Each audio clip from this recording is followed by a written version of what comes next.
Juan Wan died alone in a frozen cowshed after her family fell. Then she woke 2 years before the catastrophe that destroyed them.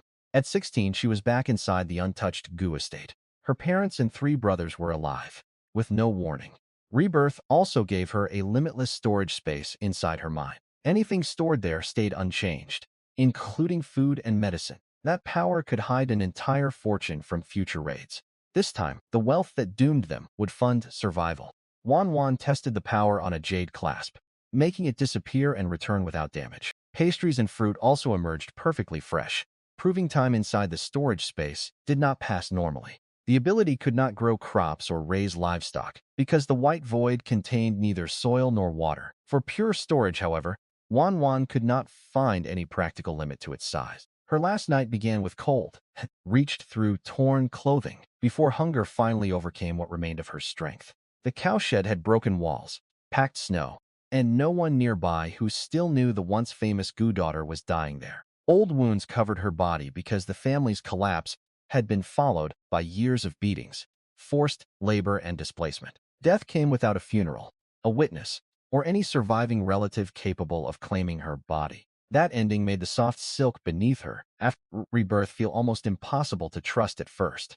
Her restored hands had no calluses, scars, or cracked skin, confirming that she was not merely dreaming about home. Juan Wan crossed the bedroom barefoot and opened the window before she could convince herself the sensence was an illusion. Servants moved through the estate below with the relaxed rhythm of people who had never experienced the coming purge. Tiled roofs, gardens, courtyards, and family buildings stood intact, exactly where memories said they had once been destroyed or abandoned. The calendar fixed the date in 1950, placing her return before the worst years had begun. Joy lasted only moments because seeing the estate whole also restored every memory of how completely it would later disappear. She remembered each brother not as a corpse, but first as the confident young man he had been, before public persecution broke him. Her father's final collapse remained especially painful because he had spent a lifetime believing he could negotiate through almost any crisis. Suwan's decline taught Juan Wan that hunger and fear could destroy someone without a single dramatic wound. The returning memories gave her no desire for revenge yet. Protecting living relatives mattered more than punishing future enemies. The warmth between her brows appeared while she was trying to decide how a 16-year-old girl could possibly change national events. The mental space did not resemble a room, warehouse, field, or cave, only a white emptiness extending beyond what she could measure. She could sense stored objects without searching physically, making retrieval depend on intention rather than shelves or distance. The jade clasp test proved that direct contact was unnecessary once an object fell within the range of her attention. Small ornaments disappeared, without sound, light, weight, or residue, leaving no clue that they had gone anywhere. Objects returned to the exact condition they entered, which meant fragile pieces could be moved without damage from transport. Food testing mattered more to Juan Wan than jewelry, because spoilage had killed more hope in her first life than broken heirlooms ever could. She deliberately waited before retrieving pastries, then compared texture, warmth, smell, and appearance with untouched food. Nothing had dried, cooled, fermented, or changed, suggesting the storage space suspended ordinary time, rather than merely slowing decay. Fresh meat and medicine behaved the same way, expanding the power from convenience into a genuine survival system. Juan Wan searched for hidden farmland or water inside the space, and found none, ending any fantasy of farming within it. That limitation did not disappoint her for long, because the Gu family already owned enough resources to stockpile outside the space first. Her real challenge was converting immovable wealth into things the family could hide before anyone realized why they were preparing. She also understood that using the space publicly would be more dangerous than letting outsiders believe the family had lost everything. The power worked best when nobody knew it existed, making secrecy a permanent rule rather than a temporary precaution. In her first life, visible wealth had turned the Gu family into an obvious target. Their land, shops, valuables, and old reputation gave enemies countless excuses to tear the household apart. Juan Wan's immediate goal was simple: save her parents, her brothers, and everyone who remained loyal. Memories of the first timeline made that promise painfully specific rather than heroic in the abstract. Her 3 unmarried brothers had been dragged through public humiliation, brutal labor, and beatings until none survived. Her father eventually took his own life after losing the family he had spent decades holding together. Her mother, raised in comfort, weakened under fear, hunger, and illness until she died as well. Juan Wan endured more than a decade afterward. Stripped of status, security, health, and any reason to hope, she finally froze and starved in a ruined cowshed, carrying one final regret into death. If another chance ever came, she wanted only enough power and time to protect her family. Now she had both, but the calendar made the danger clear. The destructive political storm was only 2 years away. Waiting for the original timeline would be reckless, because wealthy households could become vulnerable much earlier. The Gufinse therefore needed to convert obvious assets into portable survival value before anyone grew suspicious. Juan Wan also knew that fleeing blindly overseas would not automatically make them safe from enemies or poverty. First, she needed her parents to believe a story no reasonable merchant could accept from words alone. She rushed through the covered walkways toward the main hall and shut the doors behind her. Before leaving her room, Wan Wan changed from panic into the calm expression expected from a young woman raised in a major household. Her speed through the garden still betrayed urgency, which was why Su Wan noticed immediately when she entered the hall. Gu Hong Yuan initially assumed the emergency involved illness, business trouble, or one of the brothers, not the destruction of the entire family. Bolting the doors signaled that Wan Wan feared listeners more than punishment for speaking disrespectfully to her parents. She began the future account with the family's classification, because that label explained why ordinary business success later became dangerous. The first timeline had taught her that innocence did not protect people once political accusation and old wealth combined. She described how visible property became a map for confiscation, while the family name made hiding locally almost impossible. Her parents heard the story in silence because every detail involved places, habits, and weaknesses only someone inside the household could know. Suwon's first response was not strategy, but disbelief that sons raised carefully could die before building families of their own. Gu Hongyuan asked fewer emotional questions because he was already testing whether Huan Wan's account contained useful dates and patterns. Her father, Gu Hongyuan, immediately noticed that his usually composed daughter looked shaken beyond explanation. Her mother, Su Wan, tried to calm her, assuming the recently ill girl had frightened herself. Wan Wan dropped to her knees instead and warned that the entire household would be destroyed within 2 years. The statement sounded impossible because the Gu family was still the richest and most established name in Jiangnan. Their estate was peaceful, their businesses remained active, and no visible crisis had yet reached the family gates. Huan Wan told them what happened anyway, beginning with the future campaign against wealthy old households. She described farmland seizures, shop closures raids, public accusations, forced labor, and the destruction of family property.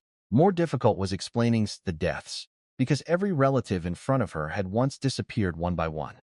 Suwan broke down when she heard how her sons would suffer before dying, without proper burials. Guo Hongyuan remained quieter, but the merchant's calm disappeared when Huan Wan described his own future death. He demanded certainty, not because he dismissed her grief, but because acting on such a warning could ruin them immediately. Wan Wan understood that a prophecy involving the family's entire fortune required something stronger than emotion. She pointed toward an ancestral inkstone sitting on the table and asked both parents to watch closely. One thought pulled the heavy heirloom into the white storage space, leaving the tabletop completely empty. A second thought returned the inkstone exactly as it had been, without a scratch or sign of movement. Gu Hongyuan had traveled widely and seen strange things, yet nothing in his experience could explain what happened. For Suwan, the impossible demonstration turned fear about a nightmare into fear about an approaching reality. He wanted to know what changed first, which assets became dangerous, and how quickly authorities moved once accusations began. Wan Wan answered from memory even when the details hurt, because vague warnings would not help her father make decisions. The inkstone demonstration was chosen because both parents knew its weight, value, and exact position before she touched nothing. Gu Hongyuan checked the tabletop after it vanished, searching instinctively for mechanisms, even though none could explain the result. Suwon reached for the returned heirloom with trembling fingers, confirming that it was the same object rather than a trick substitute. That physical confirmation ended the last possibility that grief or illness had created Huanwan's stories inside her imagination. Her father did not celebrate the supernatural gift for long, because merchants survive by asking what a new advantage changes operationally. He immediately connected invisible storage to evacuation, hidden reserves, and the ability to abandon property without abandoning value. Suwan connected it to food and medicine, already imagining how much suffering the family could avoid if supplies remained preserved. Juan Wan realized at that moment that saving the Gu family would require all three of them to use the same gift differently. Gu Hongyuan accepted that his daughter had received a second chance and immediately shifted from disbelief to planning. The family's greatest weakness was also obvious. Generations of accumulated property could not be moved quickly or hidden. Selling too fast would trigger gossip, while keeping everything visible would make later confiscation almost unavoidable. Wanwan's storage space changed that equation, because gold, medicine, documents, food, and valuables could disappear without leaving evidence. Even if the family abandoned Jiangnan with almost nothing visible, their real reserves could travel invisibly with her. Her father warned that this secret must remain between Wanwan Suwan and himself. Not even the three brothers would be told, because one accidental confession could destroy every advantage they possessed. Suwan received her own assignment: reduce the household staff gradually and remove anyone dishonest, careless, or talkative. 36 servants meant 36 possible witnesses to movements the family could no longer afford to explain. Gu Hongyuan did not want a sudden purge that would attract attention, so the household needed believable reasons for every dismissal. Meanwhile, the family's external assets would be sold through separate channels to make the retreat appear like ordinary business consolidation. Before any public sale began, however, the most secret wealth had to vanish from places only the family knew existed. Gu Hongyuan revealed that their ancestors had hidden 7 separate vaults throughout the enormous Gu estate. The chambers held more than cash, including paintings, books, rare medicine, imported goods, documents, vouchers, and emergency reserves. That night, father and daughter moved through dark courtyards, while the estate slept around them. Servants on night duty noticed the unusual walk, but were too disciplined to challenge the head of the household. Gu Hongyuan opened the first underground chamber through a concealed mechanism built into the stonework. Rows of heavy chests filled the cellar, and the nearest one contained tightly packed gold ingots. Beyond it stood more gold, mountains of silver, old currency, and reserves accumulated across several generations. Gu Hongyuan's first practical fear was volume, because ancestral wealth had accumulated faster than any household could relocate normally. The 7 hidden chambers had been built precisely because earlier generations distrusted banks, war, bandits, and political instability. Each vault was separated from the others, so discovering one would not automatically expose the rest. Some entrances hid beneath false floors, others behind rockeries, upper rooms, or cellar, mechanisms known only to the family head. Juan Wan had grown up on the estate, without realizing that entire rooms of wealth existed beneath places she crossed every day. The gold cesser alone contained more than 300 chests, before counting loose silver, or foreign currency, and other reserves. Gu Hongyuan watched the room disappear in seconds, and understood that transportation had ceased to be the family's biggest problem. Ordinary escape would require carts, guards, porters, horses, and paperwork, all of which would advertise exactly what they were carrying. Walt could move the same fortune while appearing to travel with a single small case. That difference allowed her father to plan for anonymity instead of merely planning for a guarded evacuation. Even Juan Wan, raised inside the richest household in the city, had never understood the true scale of their wealth. The sight collided painfully with memories of eating husks and wild plants while starving during her first life. She did not let that contrast slow her down, because every minute of darkness made their work safer. Gu Hongyuan asked whether the storage space could really handle hundreds of chests without reaching a limit.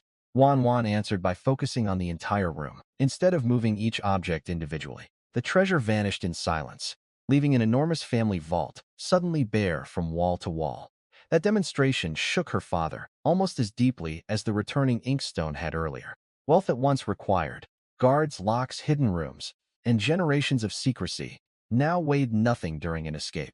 Gu Hongyuan called his daughter the family's lucky star, but he also tightened the secrecy rule immediately. The power was too useful and too dangerous for even beloved relatives to know before absolutely necessary. Juan Wan agreed because her first life had already taught her how quickly desperation could change people. They crossed the estate to the second chamber, where antique porcelain, jade, scrolls, and rare books filled an upper room. Those collections represented years of careful buying and family pride. Yet keeping them visible later would only create risk. Juan Wan stored the entire collection in seconds, preserving pieces her father had expected to abandon forever. They continued through the third, fourth, and fifth hiding places, without leaving anything important behind. One chamber contained piles of ration tickets and supply coupons that Gu Hongyuan had acquired through years of connections. Juan Wan noticed a practical problem immediately. Most vouchers were valid only in the southern region. If the family relocated to the northern wastelands, local tickets from Jiangnan could become useless paper. Gu Hongyuan agreed to exchange them quietly for nationally valid vouchers before the rules tightened further. Another room held compact foreign goods such as watches, binoculars, wool fabric, and other items useful for future barter. Juan Wan valued them precisely because small tradable objects could support the family without exposing hidden gold. The medicine storage was even more important, containing traditional herbs, Western drugs, wound treatments, and medical equipment. She transferred everything because future shortages could make ordinary medicine more valuable than precious metal. A household warehouse supplied fabric, cotton, quilts, and practical goods that would matter once the family moved into severe cold. The deepest chamber was protected by the strongest door and contained the most dangerous reserve. Alongside gems, old coins, land documents, and emergency chests stood rows of Western cannons, rifles, ammunition, and shells. Juan Wan immediately imagined how different her first life might have been if the family had possessed such weapons then. Gu Hongyuan stopped that thought by making the rule explicit. The arsenal existed only for absolute emergencies. They stored the weapons in a separate section of the space, so desperation would never lead to careless use. Only property documents and regional vouchers were taken back out, because those still had work to do outside. The antique chamber contained fragile pieces that would normally need weeks of packing before any long journey. Inside the space, porcelain and paintings no longer faced vibration, moisture, theft, or accidental destruction. Rare books mattered, because some titles could not be replaced. Once, collections were scattered during future campaigns. Gu Hongyuan stopped mourning the thought of abandoning his life's collection, after realizing preservation no longer required display. The voucher room revealed another lesson. Useful wealth depended on location and rules, not only face value. A fixed stack of southern tickets could become worthless the moment the family crossed into a region that did not recognize them. Juan Wan's suggestion to exchange them nationally impressed her father because it came from practical future experience rather than merchant instinct. Imported watches and compact foreign goods were separated from decorative luxuries because they could function as discrete barter items later. Medicine received its own mental category in Juan Wan's space, so emergency supplies could be found instantly instead of buried among treasure. She stored instruments with drugs because surviving injury required more than owning expensive medicines without the tools to use it. The household goods chamber included cloth and cotton that seemed ordinary compared with gold, but would matter more during northern winters. Juan Wan learned to value every useful bolt of fabric through memories of patching the same clothing repeatedly in her first life. The final armory proved that the Gu ancestors had prepared for physical danger as seriously as financial disaster. Gu Hongyuan's warning about the weapons reflected experience. Possessing force could save a family, but displaying it could also invite annihilation. Juan Wan therefore stored ammunition away from daily supplies, so no accidental retrieval would expose the arsenal during ordinary travel. The land deeds remained outside because turning fixed property into portable value required legal ownership until each sale closed. By morning, the vaults themselves became decoys, empty spaces that no future search could use to measure the family's real reserves. By the time the last chamber was cleared, every secret reserve the Gu ancestors had protected was safer than any vault. Gu Hongyuan escorted his daughter back to her room and checked the walkways carefully before leaving. Juan Wan could finally sleep, but her father remained awake because knowing the future created a different kind of pressure. He locked himself inside the study and summoned only the steward, whose loyalty had survived decades of family business. Every deed, title, ration booklet, and remaining property document was brought to the study for a full inventory.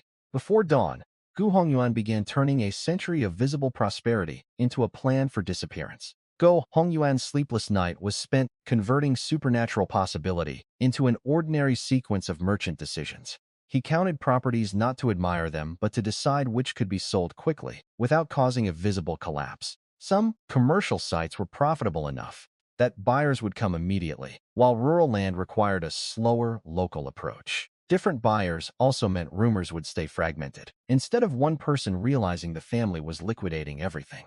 His fear of hidden enemies came directly from Juan Wan's description of how thoroughly the first timeline had destroyed every branch of resistance. A purely political storm did not explain every betrayal, so he assumed opportunists would use new rules to settle old grudges.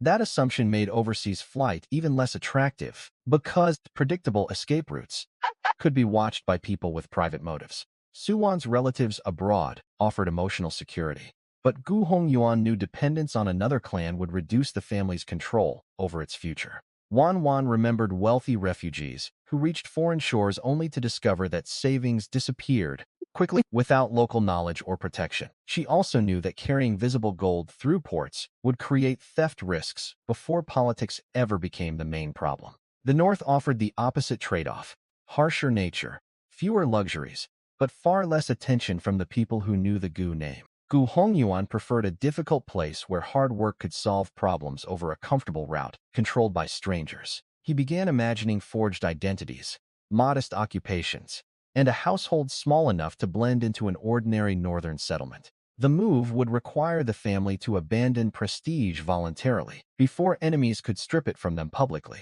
That psychological shift was harder than the property calculations because generations had been taught that expansion proved success. Gu Hongyuan accepted the loss of appearance once he compared it with the future deaths Wan Wan had described. Before calling his sons, he arranged the documents so each brother would see only the portion relevant to his assignment. This compartmentalization protected the space secret and also prevented one captured document from revealing the whole liquidation plan. He expected questions about the sudden retreat, so he prepared the failed investment story. Before the brothers ever entered the study, the stories worked because shipping conditions really were worsening enough that business losses sounded plausible to any merchant. Gu Hongyuan also knew his sons' temperaments well enough to assign work that would not force them into unnatural roles. The eldest received public negotiations, the second private paperwork, and the third rural bargaining, where relationships mattered most. By sunrise, Wan Wan's warning had become a family operation with separate tasks, cover stories, and contingency routes. The inventory confirmed what outsiders had only guessed. The Gu family controlled more than 100 separate properties. Shops, warehouses, farmland, villas, courtyards, and trading offices tied the family to almost every profitable corner of Jiangnan. Gu Hongyuan understood that such a large footprint could become evidence against them, even without any actual crime. A family that visible could not simply disappear overnight without making the entire city curious. His solution was gradual on the surface and decisive underneath: sell in separate groups, consolidate quietly, and leave before scrutiny tightened. The original thought of fleeing overseas briefly returned because Su Wan's relatives had established themselves in Southeast Asia. On paper, foreign relatives, distant ports, and a new country looked safer than remaining under local political pressure. Wan Wan had already rejected that route after remembering how wealthy families were watched when they tried to escape by sea. Ports would become harder to cross, and a public attempt to leave could expose every member of the household. 6. Pirates, unfamiliar laws, language barriers, and dependence on distant relatives made overseas survival far less secure than it sounded. Worse, enemies connected to the family's downfall could monitor the obvious routes south and wait for them to appear. Guoheng therefore turned his attention inland, toward the remote northern wastelands, far from Jiangnan's rivalries. The northeast offered brutal weather, but also distance, anonymity, open land, and communities where a new family could start quietly. Their future plan became clearer: shed the old identity, carry hidden resources north, and survive the dangerous years under modest names. By dawn, Gu Hongyuan had been awake all night, yet exhaustion only sharpened his determination. He summoned his 3 sons before the estate fully stirred and closed the study doors behind them. The brothers immediately sensed that this was not another routine business meeting from their father's expression. Guang Yuan did not mention rebirth, magic, or the impossible storage space. Instead, he told them that private information suggested a national upheaval that would punish wealthy established families first.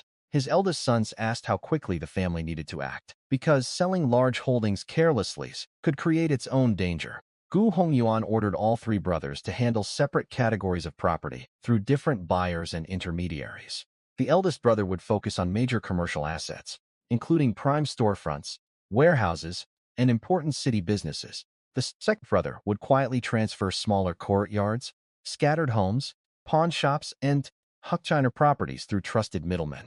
The third brother would take the countryside, where farmland, orchards, villas, and rural estates required local connections. Every sale needed clean paperwork, normal market prices, and a believable explanation about business losses and cash flow. Selling cheaply would look desperate, while inflated prices would delay transactions and invite unnecessary negotiations. Their cover story was simple enough to survive casual questions.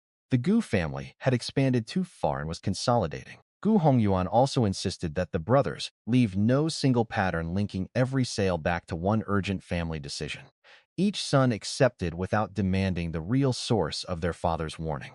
That trust hit Gu Hongyuan hard, because Juan Wan had already told him what happened to all three in the first timeline. Watching them leave the study alive gave the plan a personal urgency no merchant calculation could fully express. While the brothers moved into the city and countryside, Su Wan began reducing danger inside the estate. 36 servants had once been a sign that the Gu household was prosperous, organized, and generous. Under the new plan, the same staff represented gossip, theft, divided loyalties, and too many people watching family movements. Su Wan ordered a complete audit of kitchen spending, courtyard allowances, warehouse stock, and household accounts. She did not invent misconduct as an excuse. The books quickly revealed problems that had been tolerated for years. Several kitchen workers had been skimming rice flour, oil, meat, eggs, and vegetables from daily supplies. Better ingredients were replaced with cheaper substitutes, while the stolen portions were hidden and sold outside. Two gatekeepers were even more dangerous because they spent their time discussing household business with people in the street. Visitors, late-night meetings, staffing changes, and private movements had all become casual gossip beyond the family walls. Other maids and laborers formed cliques, avoided work, stole small household items, and traded rumors about their employers. None of those offenses had destroyed the Gu family yet, but the coming environment made every loose tongue dangerous. Su Wan gathered the evidence before calling the guilty workers into the main hall. 12 servants arrived terrified because the account books, missing stock, and witness statements left little room for denial. They apologized, begged, and promised to change once they realized dismissal was no longer an empty threat. Su Wan reminded them that the household had paid wages on time, provided food, clothing, shelter, and holiday money. Her concern was not wounded pride. It was the pattern showing what those workers might do when pressure became worse. Someone willing to steal grain today might steal jewelry tomorrow or sell private information when outsiders offered money. The changing world made that risk impossible to tolerate for a family preparing to hide its real movements. Su Wan therefore settled every worker's outstanding wages in full and dismissed all 12 immediately. The decision shocked the remaining staff because their usually gentle mistress had never handled household discipline so harshly. That shock produced exactly the effect she needed. The estate became quieter almost at once. Workers stopped gathering in hallways, duties were completed promptly, and casual discussion about the masters disappeared. The head housekeeper suggested hiring replacements because losing 1/3 of the staff created obvious practical problems. Su Wan refused, explaining that strangers would create more security risk than a smaller workload ever could. With existing workers were reassigned instead, with clear instructions to mind their duties and keep family matters inside the walls. Any future theft, gossip, or deliberate neglect would end employment immediately rather than trigger another warning. By late morning, the household that once sounded constantly busy had become controlled enough for secret planning to continue. Su Wan's audit began with numbers, because accusations without records would make the dismissals look emotional or suspicious. Warehouse stock, kitchen purchases, and courtyard allowances were compared line by line until small inconsistencies formed clear patterns. The kitchen theft had lasted long enough that hidden compartments were already being used to store goods before resale. That made the problem more serious than servants taking leftovers, because the workers had built a routine around stealing from the household. The gatekeeper's gossip worried Su Wan, even more because information could not be recovered once repeated outside. Someone discussing a late-night visitor today might discuss a hidden shipment tomorrow, without understanding the consequence. Several remaining workers learned about the dismissals while standing along the corridor, creating a public lesson without Su Wan needing further threats. She still paid the guilty servants in full because survival planning did not justify cheating people out of earned wages. Removing them cleanly also reduced resentment that might otherwise push dismissed workers to file complaints against the family. The household became quieter for two reasons at once. Fewer people remained, and those who stayed understood the new limits. Su Wan rejected new hiring because a stranger's background could not be verified during a period of increasing political tension. Existing servants were assigned more work instead, turning inconvenience into a deliberate security cost. Juan Wan slept through most of that operation, after spending the previous night emptying all 7 hidden vaults. When she finally woke, the unusual silence told her that her mother had already acted. Her personal maid explained the audit and dismissals in a nervous whisper, still afraid of saying too much. Juan Wan praised her for focusing on work and deliberately avoided asking for gossip about who had been removed. With the internal threat reduced, she turned toward the problem that haunted her most personally: food. In the first timeline, years of hunger had taught Juan Wan exactly how quickly dignity disappeared when every meal became uncertain.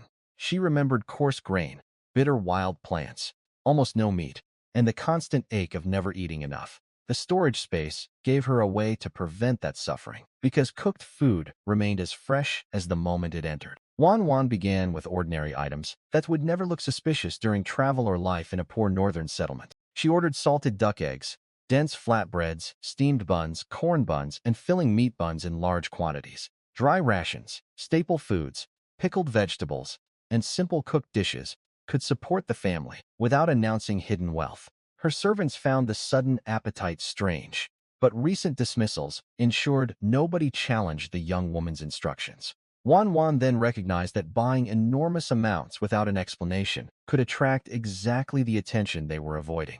A recovery banquet offered the perfect solution because the entire neighborhood already knew she had recently been seriously ill. She proposed a 3-day celebration for relatives, neighbors, business partners, and old family friends. On the surface, the feast would thank people for their concern and celebrate the daughter's return to health. Behind the kitchens, it would justify huge purchases of grain, meat, pastries, medicine, imported foods, and household supplies. Most banquet ingredients would never reach a guest because Juan Wan could quietly move the excess into storage. Su Wan worried that a large celebration might seem extravagant, while the city was becoming more politically cautious. Juan Wan explained that the event was useful precisely because it created one temporary, socially reasonable burst of spending. A wealthy family buying heavily for a daughter's recovery feast made more sense than the same family quietly hoarding every day. Su Wan accepted the logic and offered to issue the invitations herself while overseeing all purchases. Juan Wan's late breakfast after the purge felt almost luxurious simply because she could eat without wondering when the next meal would come.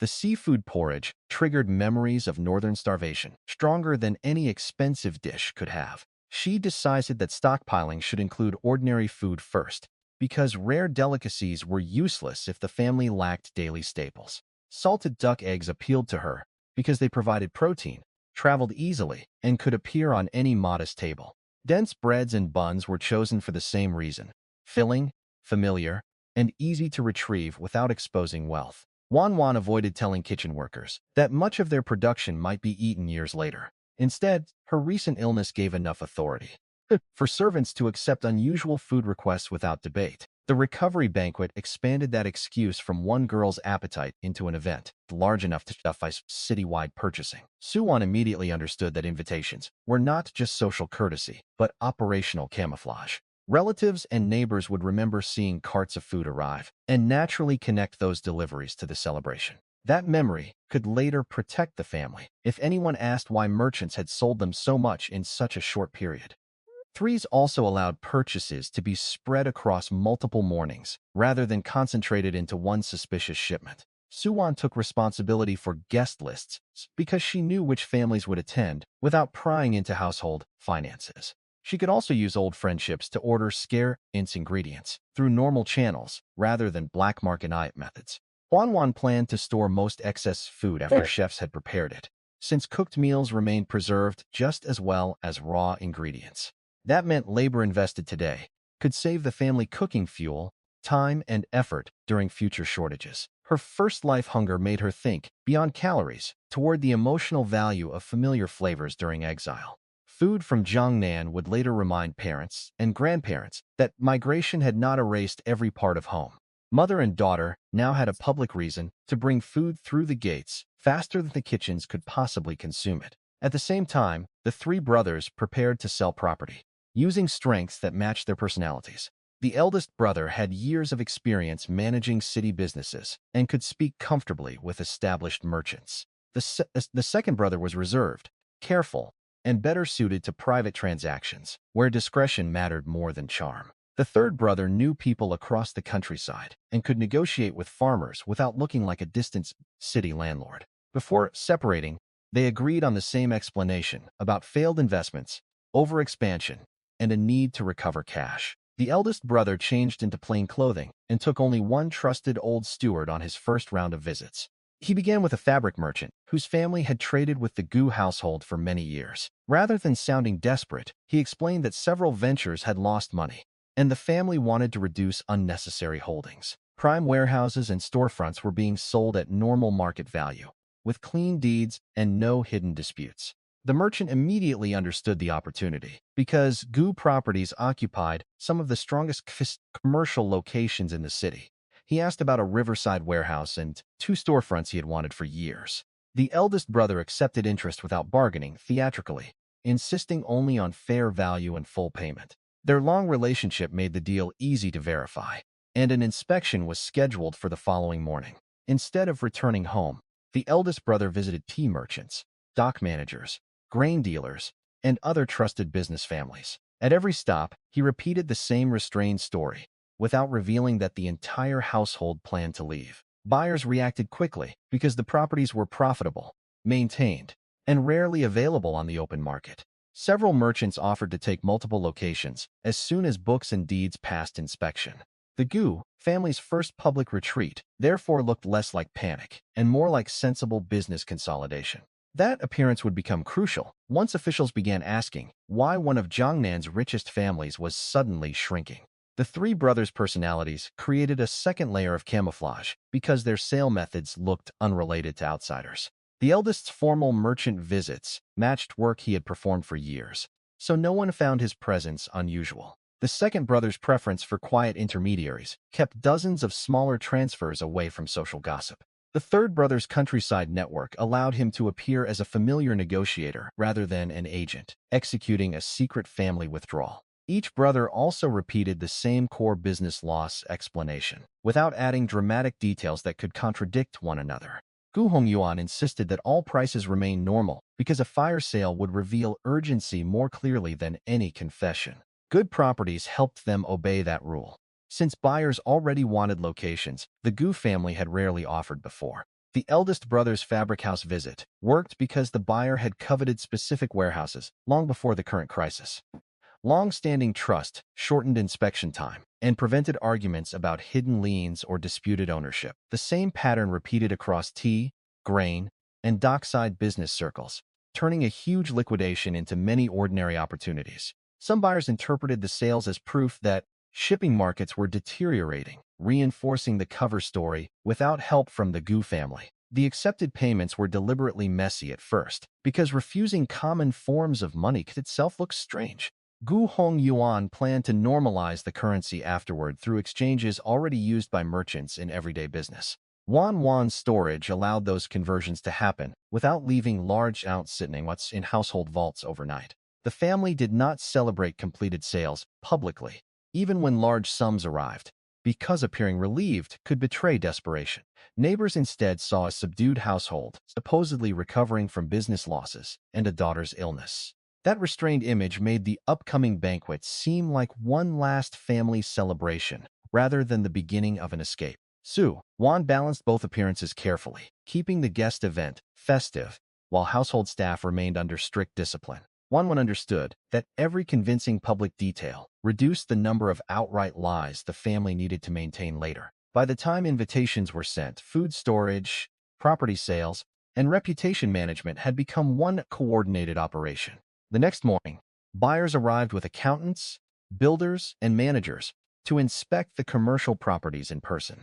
Ledgers were reviewed, buildings measured, deeds checked, and old obligations traced before anyone signed. The clean record strengthened the Gu family's cover because nothing about the sales suggested fraud or hidden debt. Once verification finished, contracts were written, stamped, and copied for both sides without unnecessary delay. Payment arrived through several forms, including paper currency, silver, and small gold bars preferred by traditional merchants. Trusted servants moved the chests through back entrances so neighbors would not see a parade of family wealth. The household accountant counted everything carefully, while Gu Hongyuan consolidated the mixed payments into easier forms. Much of the old silver was exchanged into standardized gold, while enough paper money remained for ordinary daily expenses. When a batch was fully recorded, Juan Wan entered the secured cellar and transferred it into her storage space. That routine made her the family's invisible treasury, without exposing the power to anyone outside her parents. Local gossip actually helped them, because neighbors preferred the simple explanation that the Gu businesses had taken losses. People saw a wealthy merchant family reducing risk, not a household preparing to erase its entire public footprint. The second brother handled a much quieter market, involving more than 40 scattered homes, shops, and small courtyards. Instead of advertising openly, he visited an old property middleman who had served the family for years. The man knew buyers throughout the old city and had a reputation for processing transfers without unnecessary conversation. He was surprised by the volume of deeds, but accepted the explanation that empty properties had become inefficient to manage. Before discussing price, however, the middleman shared news that changed the urgency of the entire plan. Authorities had recently investigated another old gentry household near the edge of the city. According to neighborhood rumor, the family had not been caught stealing, smuggling, or committing any clear modern offense. Investigators instead dug into ancestral history and used accusations against earlier generations to justify the crackdown. That detail chilled the second brother because it matched the warning Gu Hongyuan had given before sending them out. If old family history could become sufficient reason for action, the Gu household had far less time than expected. He changed the terms immediately, requiring every small property sale to be completed within 7 days. For those transactions, he preferred new paper currency, because gold and silver might soon attract additional restrictions. The middleman was confident that demand for housing and small shops would move the properties quickly. Their locations were strong enough that buyers would compete without the Gu family accepting suspiciously low offers. Contracts would be written as ordinary private transfers, with no unnecessary references to the family's broader liquidation. The second brother returned home immediately, instead of continuing his rounds after hearing the warning. Gu Hongyuan listened without interrupting and concluded that the political shift was accelerating, ahead of the timeline Juan Wan remembered. He had already exchanged regional ration tickets into nationally valid vouchers, but now every remaining task needed to move faster. Juan Wan was called into the study and felt her confidence tighten when she heard what had happened nearby.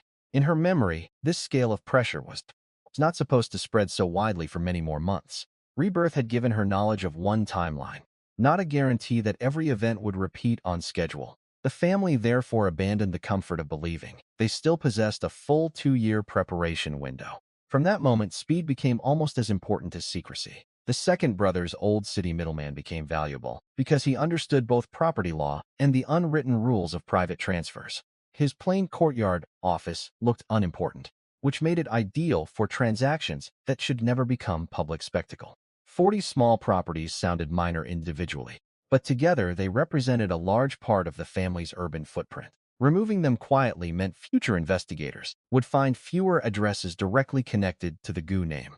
The warning about another gentry family mattered because it arrived from an outsider with no knowledge of Juan Wan's memories. That independent evidence convinced the brothers that their father's caution was not simply old-fashioned anxiety. The vague accusation involving ancestors showed that keeping perfect modern records might not protect a household once scrutiny became political. The second brother responded by shortening the sale deadline rather than wasting time investigating rumors that could expose his interest. His preference for new paper currency reflected a practical expectation that precious metals might become harder to exchange openly. Even so, He prioritized completed legal transfers over squeezing every possible coin from each buyer. The middleman could move quickly because migration into the city created strong demand for modest homes and shopfronts. Many buyers were ordinary families or small merchants rather than elite investors, which helped scatter ownership broadly. Clean private contracts ensured that no single buyer could later claim the Gu family had concealed some ownership disputes. When the second brother reported the news at home, Gu Hongyuan did not waste time blaming the changing timeline. Juan Wan's memories were useful, only if the family remained flexible enough to react when reality moved differently. She quietly accepted that Rebirth had not placed the world under her control. The accelerated crackdown made their preparations more urgent, but also validated every asset already hidden in the space.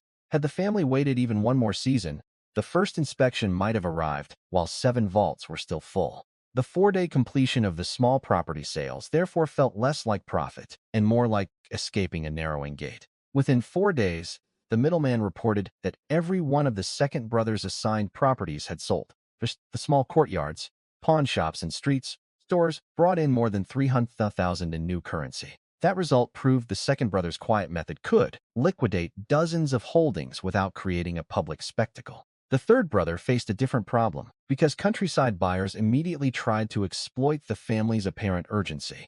Farmers formed informal groups, complained that land values were weakening, and pushed for discounts below normal market prices.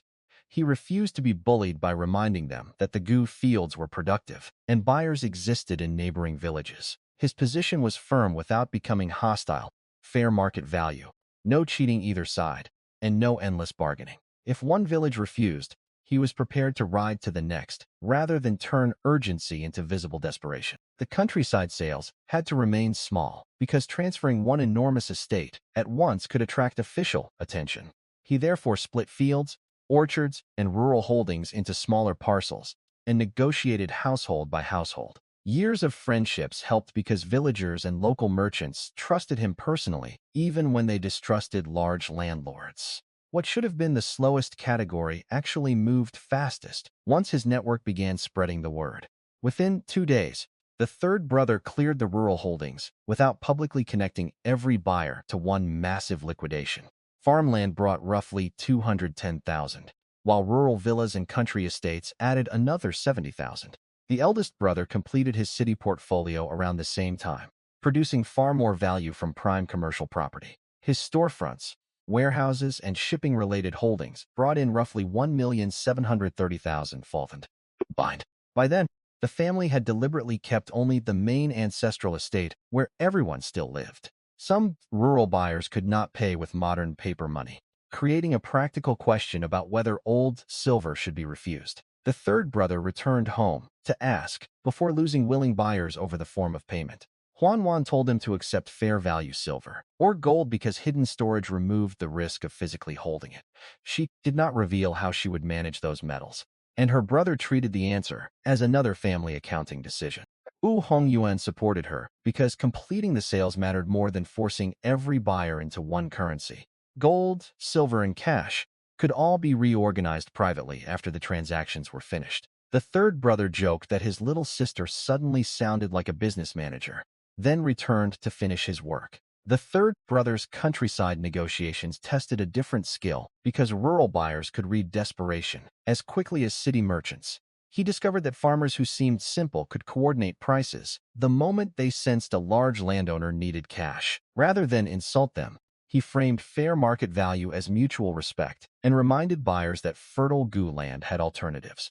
His willingness to ride away gave credibility to the threat because everyone knew neighboring villages wanted productive fields.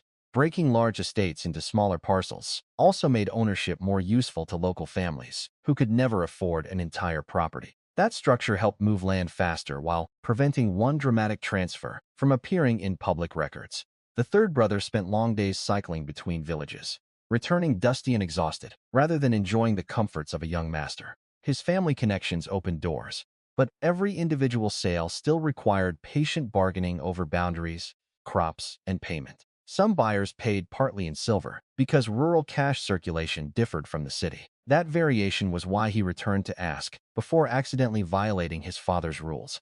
Juan Wan's approval sounded casual, yet hidden storage was the real reason. Precious metal no longer created a transport burden. Her brother saw only a younger sister becoming unexpectedly practical during a family business crisis.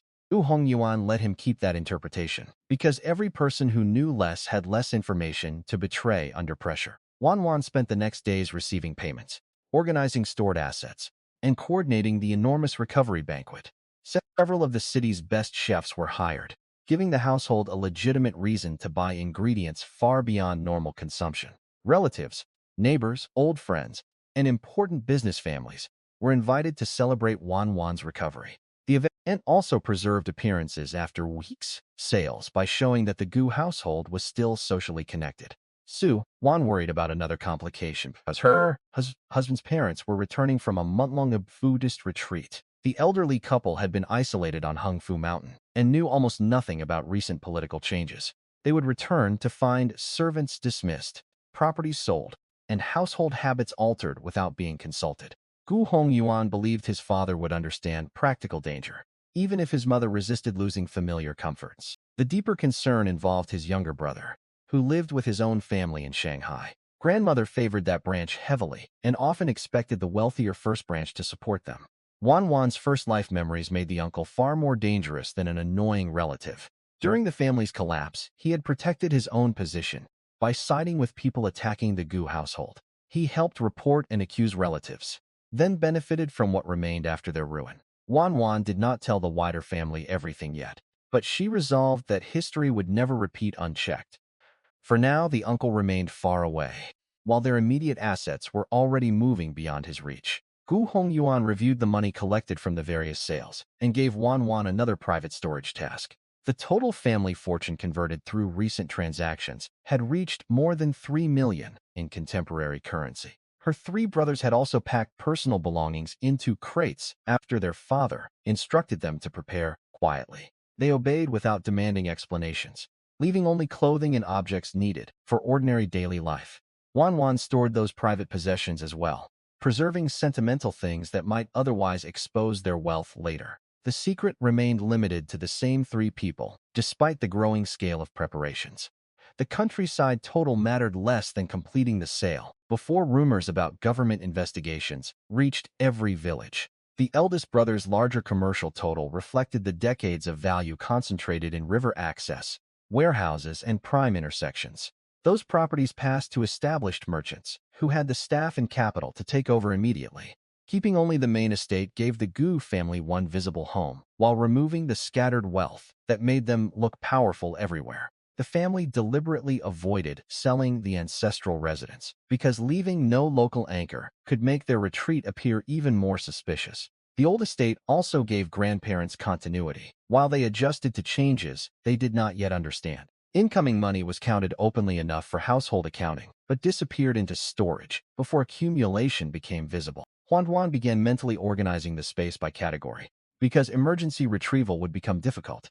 If treasure, food, and medicine were mixed, gold and silver occupied one section, daily cash another, food reserves another, and dangerous weapons remained isolated. Personal crates from her brothers received their own area, so sentimental belongings could be returned without searching through family assets.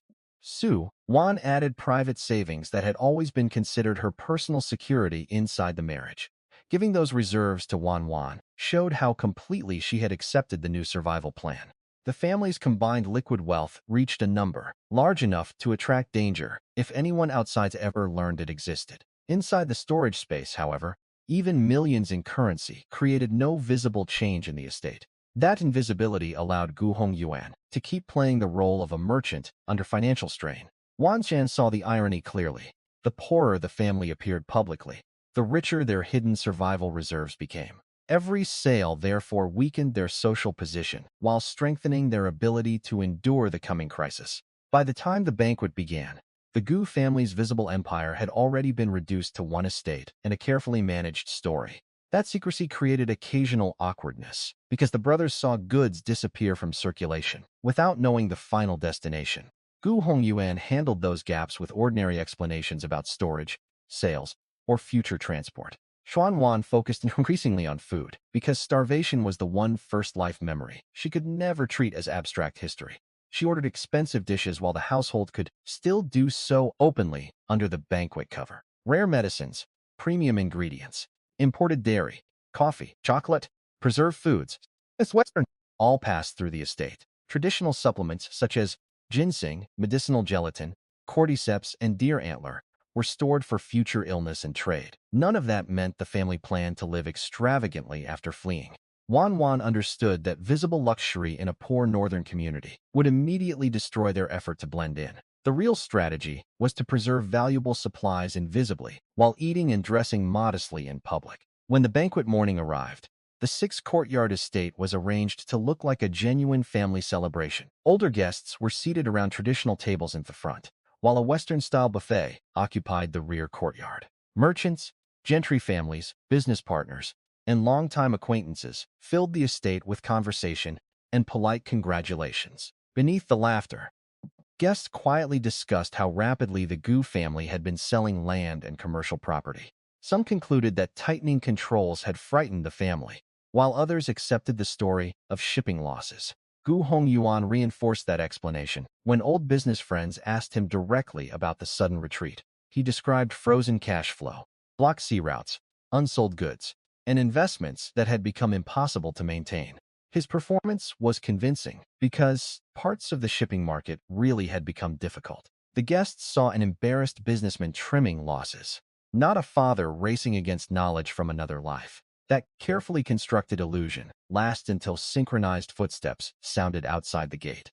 A uniformed investigation team entered the celebration and demanded that the head of the Gu household step forward. The banquet fell silent as the officers scanned the guests and treated the celebration like the beginning of a formal case. Their leader listed the family's recent property sales, large purchases, imported goods, expensive supplements, and unusually high household spending. Those patterns had generated a report accusing the Gu family of profiteering, speculation, and dangerous old society connections. The officer warned that every member of the household could be questioned, and nothing would be accepted at face value.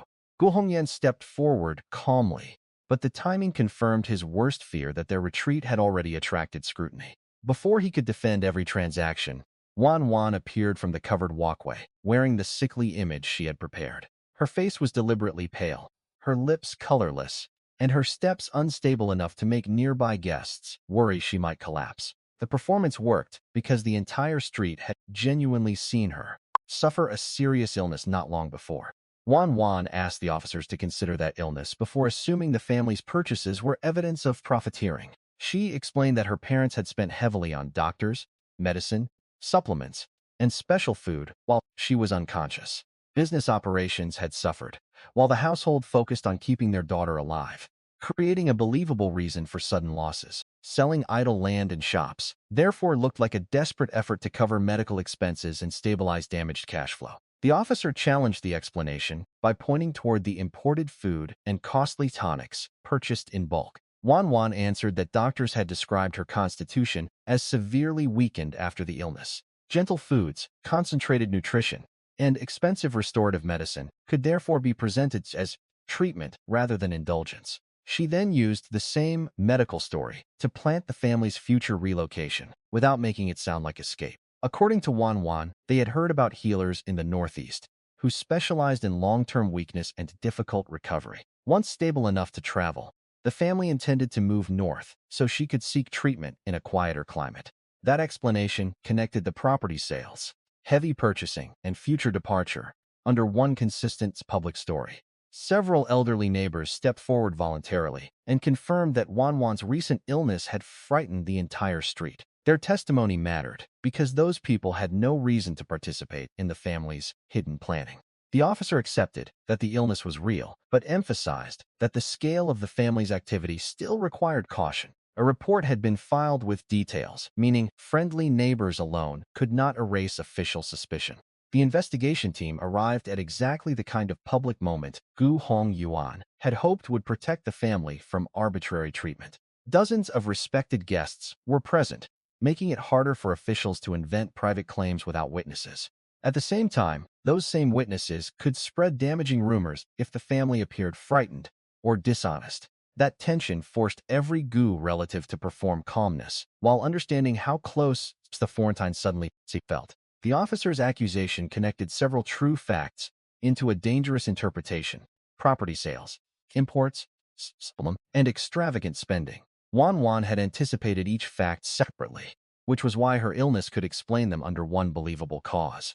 Her pale appearance was not meant to fool people who had never seen her sick. It reinforced a condition the neighborhood already knew existed. She weakened her voice and posture, without exaggerating so far that the performance looked theatrical. The medical stories also protected Su Wan and Gu Hongyuan by framing their spin as frightened parental behavior rather than speculation. Wan Wan carefully avoided claiming impossible diagnoses, relying instead on weakness, expensive treatment, and a long recovery. The Northeast explanation served a second purpose by making future train tickets, winter purchases, and departure preparations look medically motivated.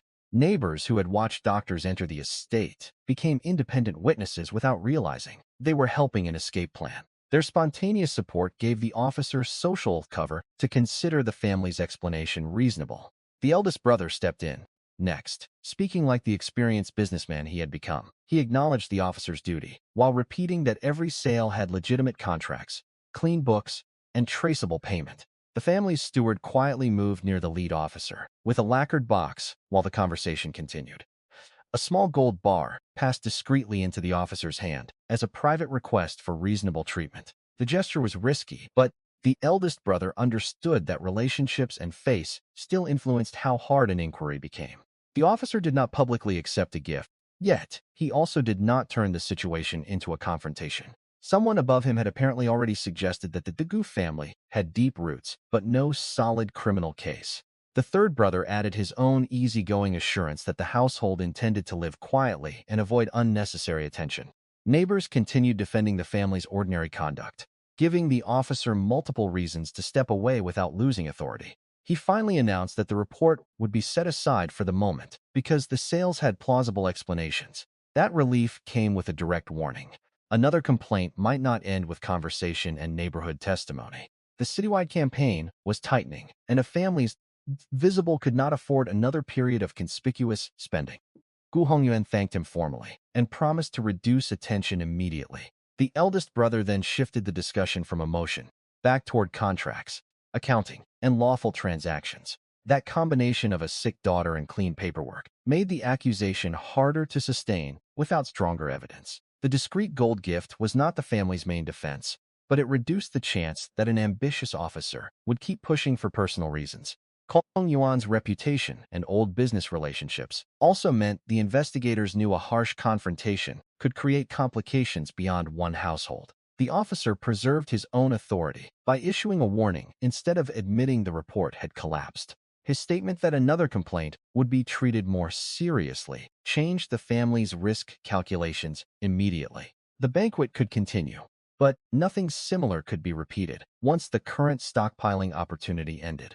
Guests resumed conversation carefully because being seen defending or criticizing the Gu family too loudly now carried its own risk. The officers left in formation, allowing the banquet guests to breathe again, only after the uniforms disappeared from sight. Everyone understood that the family had survived a dangerous inspection, rather than proven itself permanently safe.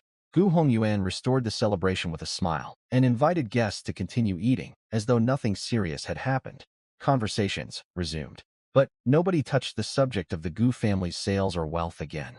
Juan Wan maintained her weak appearance until she reached a private side courtyard away from the guests. Instead of resting, she slipped toward the kitchen's storerooms, where the real purpose of the banquet was still underway. Several hired chefs were producing Chinese dishes and Western desserts continuously while deliveries kept arriving through the rear. Fresh meat, dried goods, dairy products, canned food, pastries, medicine, and imported ingredients filled every available shelf.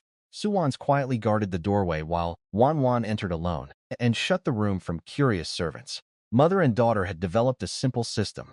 Su Wan redirected anyone approaching while Wan Wan moved goods into storage. Elaborate dishes vanished first, because they would be almost impossible to obtain once the family lived modestly in the north. Roast duck, sea cucumber, abalone, rich meat dishes, medicinal desserts, and delicate pastries disappeared without cooling or spoiling. Western cakes, pudding, chocolates, coffee, condensed milk, dried fruit, and preserved cans followed into the white space. Juan Wan worked quickly enough to sweat because the storeroom kept refilling as servants carried in new deliveries. She did not focus only on luxury because survival demanded ordinary food that could be eaten publicly without attracting attention. Coarse grain breads, steamed buns, dried slices, dumplings, stuffed buns, and hard travel foods were stored in much larger practical quantities. Pickled mustard greens, dried radish, braised tofu, boiled eggs, and jars of preserved vegetables offered simple meals for difficult days.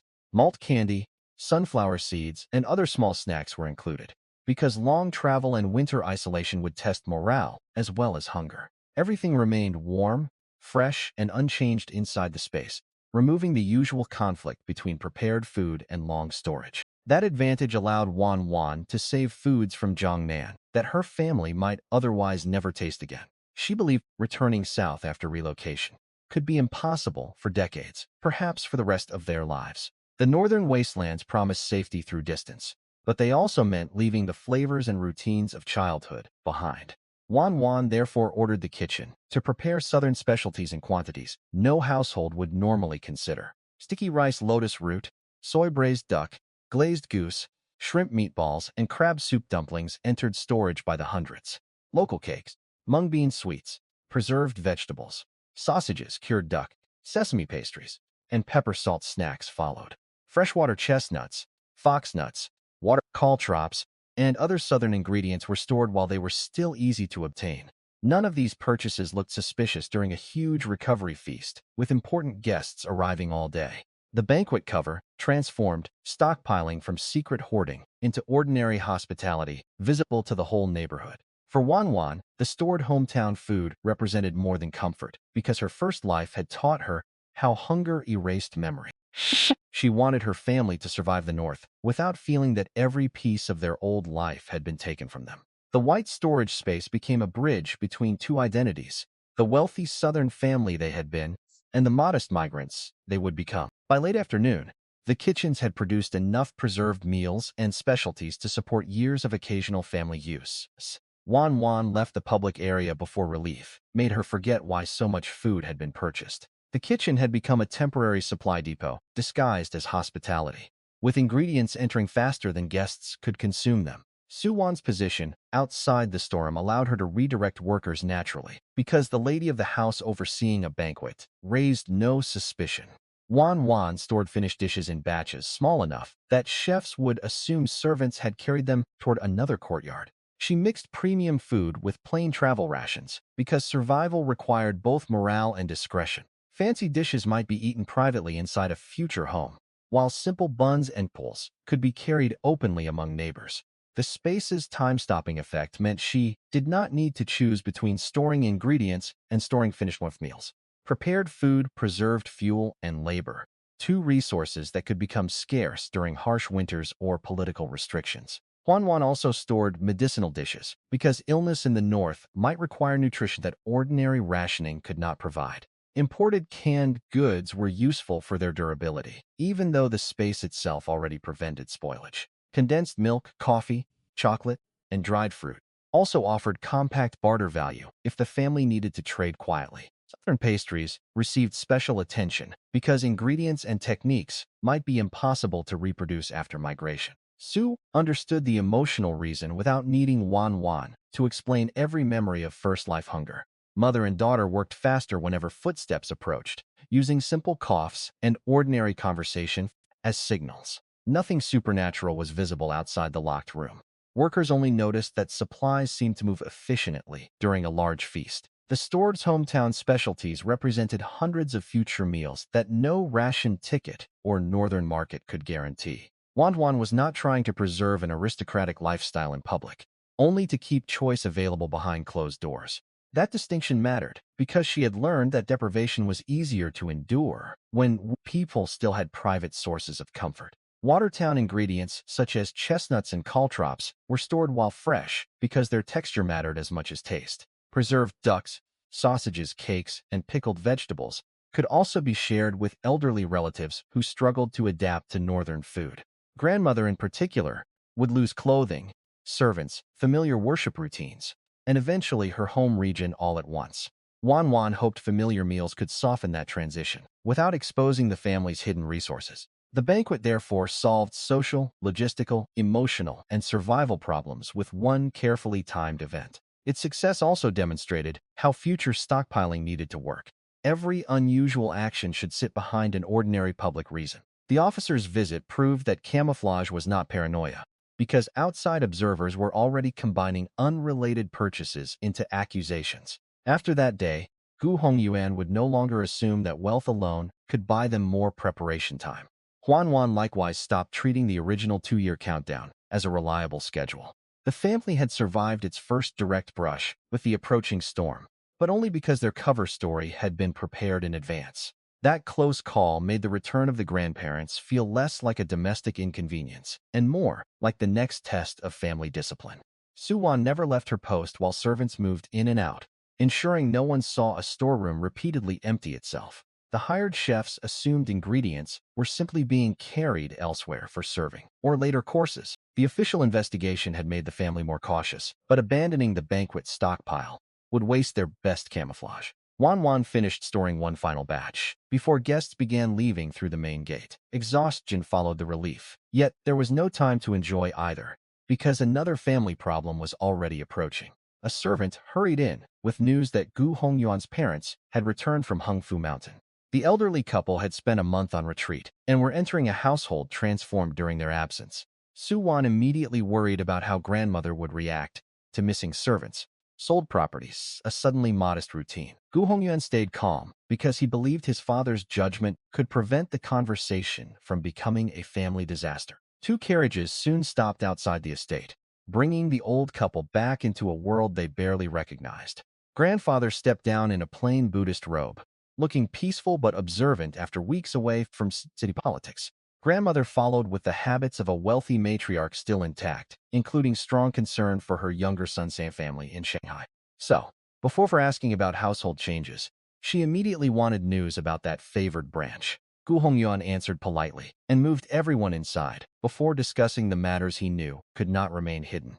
Tea had barely been served when grandmother asked why farmland, country estates, and valuable shops had changed hands. Grandfather requested a direct explanations, rather than letting resentment build around rumor. Gu Hongyuan described tightening controls, idle properties, shipping losses, medical expenses, and the danger of maintaining unnecessary visible wealth. He framed the sales as prudent consolidation, rather than preparation to flee the region. Grandfather understood quickly and repeated an old principle that fit the moment: save resources during case instead of displaying prosperity. His approval prevented grandmother from challenging every sale, though she still mourned ancestral land leaving the family. Grandfather's return created a useful counterweight, because his calm temperament could translate Gu Hongyuan's urgency into language grandmother respected. The old couple had spent a month surrounded by prayer and mountain quiet, while city regulations shifted almost daily below. That isolation explained why grandmother interpreted household changes as family disrespect rather than political adaptation. Her first instinct was still to worry about the younger son in Shanghai, revealing how deeply favoritism shaped her judgment. Gu Hongyuan avoided attacking that preference because starting with old family grievances would only make every later warning harder to hear. He instead explained empty properties, business losses, and changing rules in the practical vocabulary his father understood. Grandfather's approval mattered because the ancestral land technically carried emotional weight beyond simple ownership. When he agreed that scattered holdings had become burdens, grandmother lost the strongest argument for reversing the sales. She still felt that property passed down through generations should never disappear merely because the market changed. Gu Hongyuan did not tell her that much of the family's real wealth had been preserved more completely than ever before. The brothers also avoided discussing their uncle's future betrayal because accusing an absent relative without evidence would create another family conflict. The eldest brother's vague promise to help relatives preserved peace without committing resources the household might later need for survival. Grandfather's advice about staying modest confirmed that he had sensed danger, despite lacking the details Wan remembered. That made him more willing to accept clothing changes, staff reductions, and reduced public spending. Once the argument deepened, Gu Hongyuan reassured her that the main estate remained untouched, and only scattered external holdings had been converted. The three brothers greeted their grandparents soon afterward, momentarily shifting grandmother's attention away from property. Even then, she urged the first branch to help the younger son's household in Shanghai whenever possible. The third brother almost objected, but the eldest stopped him with a look before the room could split into an argument. Their answer remained intentionally vague because the family could not reveal what Juan Wan remembered about the uncle's future betrayal. Grandfather advised everyone to live simply, avoid enemies, and keep a low profile while the city remained under heavy scrutiny. That warning aligned perfectly with the family's secret plan, but it did not solve grandmother's next discovery. She soon realized that many personal attendants who had served her for years were no longer anywhere on the estate. Familiar cook's maids and her old nurse had vanished during the household reduction, ordered while she was away. The loss struck her more personally than distant farmland because those servants had shaped her daily life for decades. Her anger erupted through the main hall as she demanded to know why her son had dismantled everything without asking. For the first time, Gu Hongyuan prepared to confront his mother, instead of soothing her and preserving the old routine. Grandmother accused Gu Hongyuan of destroying the family's traditions by selling land, dismissing servants, and stripping the estate down. In earlier years, he would have softened the disagreement immediately, because filial peace mattered deeply to him. Knowledge of the first timeline changed that instinct, because yielding now could place every family member back in danger. He asked his mother to stop thinking only about familiar comforts and look at what was happening beyond the walls. The political environment had changed rapidly, and customs associated with wealthy old households were drawing increasing scrutiny.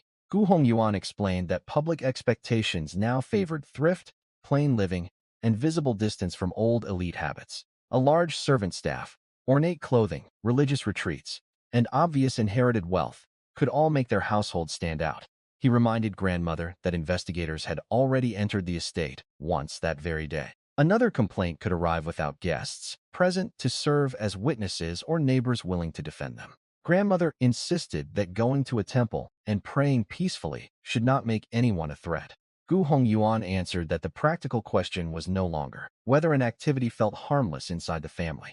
What mattered was how street committees, patrols, and investigators might interpret old customs under the changing rules. He therefore asked both elderly parents to stop extended temple visits and public religious gatherings for the foreseeable future.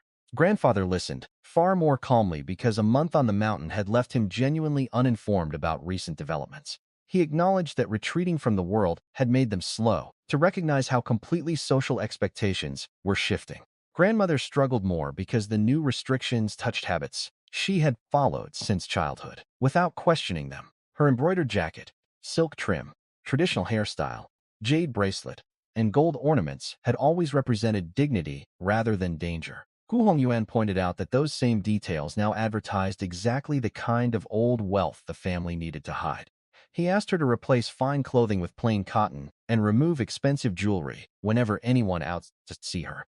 Grandmother looked at treasured pieces on her own body and finally understood that the change would reach even private routines. Grandmother's anger over missing attendance was partly grief because those women had accompanied her through decades of family life.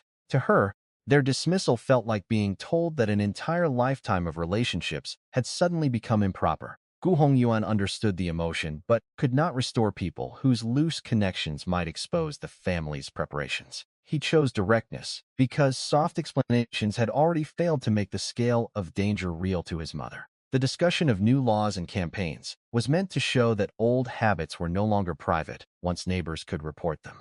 Grandmother kept asking what harm prayer, jewelry, or silk could cause because she judged actions by intention rather than political appearance. Gu Hongyuan answered from the opposite direction. A harmless intention offered little protection after someone attached a dangerous label. His insistence on plain clothing was therefore a security measure as practical as hiding gold. An embroidered sleeve could reveal old wealth to a stranger, long before that stranger knew anything about the family's bank accounts. Gold earrings and jade bracelets created the same problem because they advertised that the household still possessed valuables worth investigating. Traditional hairstyles and ornamental pins added another visible signal that the family had not adapted to current expectations. Grandmother's reluctance showed how difficult survival planning becomes when danger requires symbols tied to identity. Grandfather eventually helped by admitting that they had been living according to a world that no longer existed. His willingness to criticize his own habits gave grandmother permission to change without feeling that her son's was humiliating her. Her frustration was genuine because none of the items had been stolen or acquired through anything she considered shameful. Gu Hongyuan did not dispute that history. He simply refused to value keepsakes above the household's safety. He also announced that the staff would be reduced further because even the remaining number was too large for their new life. Grandmother reacted as though each instruction erased another piece of the world she understood. Grandfather ended the argument by siding with his son and admitting that practical survival mattered more than preserving appearances. He described land, antiques, and old luxuries as burdens if possessing them invited danger instead of providing security. That support finally broke grandmother's certainties. Even though accepting the new reality still hurt, Gu Hongyuan moved directly to the next issue. Before emotion could delay another necessary task, his parents still kept private storerooms filled with jade, porcelain, jewelry, rare collectibles, silk, and old decorative objects. Those rooms needed to be inventoried before restrictions or inspections made moving the contents much harder. Grandmother protested because many pieces had been collected over a lifetime or passed down through several generations. Gu Hongyuan promised that valuable family items would be preserved whenever possible, even if the public household stopped displaying them. He intentionally avoided explaining that Juan Wan could hide those treasures more safely than any legal storeroom. Some eye-catching goods would be sold quietly for modern currency, ration tickets, and practical supplies. Others would simply vanish into Juan Wan's space once servants and elderly relatives were no longer watching. The steward was ordered to inventory every private item, crate it carefully, and move the sealed boxes into Gu Hongyuan's secured study. That procedure looked like ordinary family consolidation rather than another impossible disappearance. Grandfather accepted the plan with a tired sigh, while grandmother remained visibly pained, but no longer resisted openly. In the back courtyard, Su Wan and Wan Wan began sorting household goods under the same logic. Medicine, dried foods, useful fabric, and practical supplies were prioritized because future shortages could make them difficult to replace. Decorative furniture, embroidered clothing, expensive silk, and old ornaments were removed from daily use immediately. Su Wan quietly suggested storing many of those things, rather than selling everything for a fraction of their value. Wan Wan agreed because styles and political conditions could change again over the next 10 or 20 years as the space allowed them to preserve history without exposing it during the dangerous period. Even forms of address were reconsidered because old master-servant language could make the household appear attached to outdated social customs. Suwan began using simpler family terms and encouraged others to do the same in public. Wan Wan noticed how strange such small changes felt after growing up inside a household built around formal etiquette. Yet she preferred awkward adaptation to repeating the decade of suffering that followed stubbornness in her first life. The private storerooms became the next battlefield because old people often trusted objects more than abstract warnings. Gu Hongyuan promised careful inventory so nothing valuable would disappear through sloppy handling or opportunistic servants. Crating the goods under official household supervision also created a record that could explain why rooms suddenly became empty. Su used the same period to remove decorative household pieces that could make later inspections look inconsistent with the family's new image. Wan Wan stored items selectively, prioritizing things with future practical, emotional, or historical value. Not every object needed to remain. Some could be sold legitimately if doing so produced useful cash without attracting attention. That balance prevented the storage space from becoming an excuse to hoard every useless possession simply because capacity was unlimited. Su Wan's joke about fashions returning someday showed that fear had begun turning into practical confidence. She no longer saw every sacrifice as permanent because Wan Wan's power preserved options the rest of the world could not see. Even vocabulary changed as the family replaced formal household titles with simpler terms that fit the new social environment. Those changes sounded minor, yet servants and neighbors often noticed language but no financial strategy. Reducing visible hierarchy also made the 6 remaining young workers easier to present later as relatives rather than lifelong servants. Grandmother needed time to learn the new forms, but the family corrected mistakes inside the estate before outsiders could hear them. Meals followed the same principles. Visible simplicity needed to become routine rather than a performance switched on only when guests arrived. Plain grain and vegetables at the public table made the Gu household look like it was genuinely adjusting after business losses. Hidden delicacies remained available for illness, elderly relatives, or private moments when using them would not attract attention. Juan Wan appreciated that dual life because it let the family preserve dignity without advertising privilege. The main estate itself still looked grand, so behavior inside it had to become modest enough to offset the architecture they could not move. Every packed room, empty servant quarter, and plain garment slowly changed what a visitor would conclude about the family's current status. By the time grandmother stopped arguing, she had not become enthusiastic, but she had begun following rules she once considered unthinkable. That reluctant cooperation mattered because one family member refusing to adapt could expose everyone else. Juan Wan saw the household finally moving in one direction, something that had never happened soon enough in her first life. That evening, the second round of staff reductions began after wages and obligations were carefully calculated. Extra workers were dismissed cleanly with full payment, rather than being abandoned without support. The family kept only 6 young workers whose backgrounds, loyalty, and habits were easier to trust. All 6 were orphans with no relatives, likely to question where they traveled or pressure them for private information.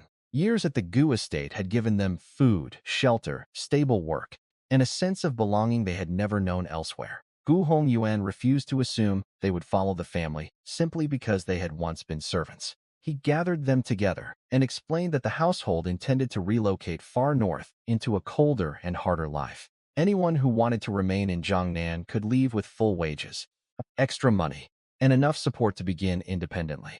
Those willing to travel would no longer be treated under the old master-servant structure. Gu Hongyuan offered them a place as distant relatives, carrying the Gu family name for registration and public explanation.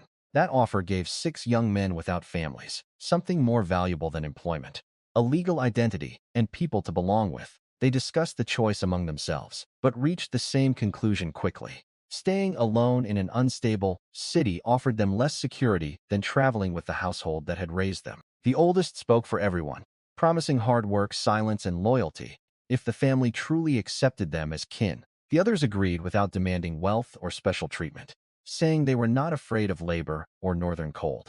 Gu Hongyu-san accepted the decision and declared that from then on, they would help one another as family rather than servants. Simple's new names were assigned under the Gu surname so their public identities would be ordinary and easy to explain. The arrangement also reduced future questions about why 6 unrelated young men were traveling with a wealthy household.